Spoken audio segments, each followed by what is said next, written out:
ဟုတ်ကဲ့မင်္ဂလာပါရှင်ညီမခွဲစိတ်ပြီး surgery လုပ်ပြီးတော့73ရက်နေ့မှာ surgery morning ပိုင်း8နာရီခွဲမှာဝင်နေပေါ့နော်အခုဒီနေ့18ရက်နေ့18ရက်နေ့ဒီနေ့18ရက်နေ့မှာညီမဆေးရုံကဆင်းနေဆေးပြီးကိုယ့်အိမ်ကိုပြန်နေပြီပေါ့နော်ခံစားမှုကတော့ဘယ်လိုရှိလဲဆိုတော့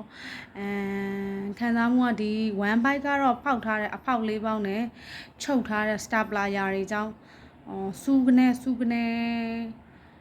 နာတယ်ပေါ့အရင်တော့မနာတော့ဘူးဒါမဲ့နာကျင်တယ်အရင်မနာတော့ဘူးတိချက်ဘာဖြစ်တာလဲဆိုတော့အစားမစားနိုင်ဘူးဖြစ်တာပေါ့နော်အစားကဘာကြောင့်မစားနိုင်တာလဲဆိုတော့ဆေးရုံမှာလဲသူတို့ရဲ့မဆလာအနံ့တွေရပြီးအယမ်းမုန်းတယ်မဆလာအနံ့ဟိုပေါ့နော်အစားအစာဟိုနေဖြစ်တာနဲ့မြင်ရတာနဲ့ဟိုကိုကအန်ဂျင်နဲ့မှာတော့ကတော့ကိုစားကြလို့မှာပြီးတော့ဆေးရုံကကောင်းကောင်းမွန်မွန်ပို့ပြီးလာပို့ပါတယ်ဒါပေမဲ့အစားအစာကိုက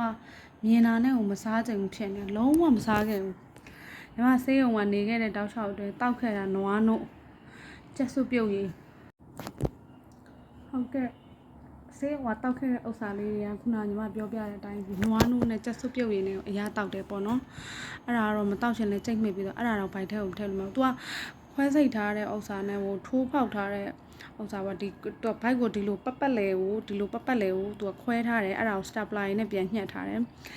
ဘယ်ဘက်ချမ်းကြောက်ကပ်ကိုထုတ်တာဖြစ်တယ်ဘယ်ဘက်ချမ်းမှာအပေါက်၄ပေါက်ဖောက်ထားတာပေါ့နော်ဖောက်ပြီးတော့ဆက်နဲ့ဆွဲထုတ်တာဆိုတော့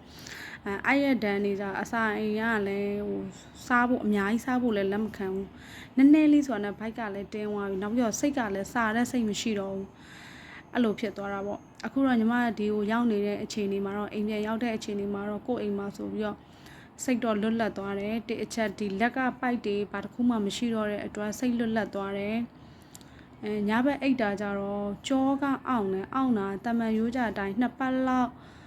2လလောက်ထိအဲ့လိုအောင့်နေအောင်မှာပဲပေါ့နော်အဲ့လိုမျိုးပြောတာဆိုတော့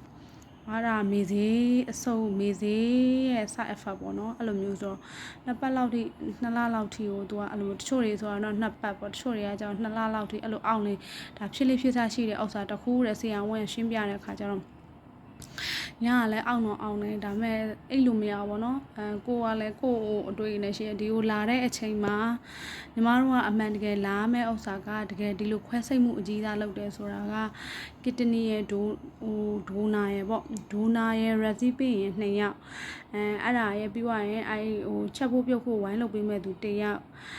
နောက်တစ်ခုကကြတော့အခုခလေးပါတော့လေအမှန်တကယ်ခလေးထိမ့်မဲ့သူ1ယောက်ပါလိုတာပေါ့နော်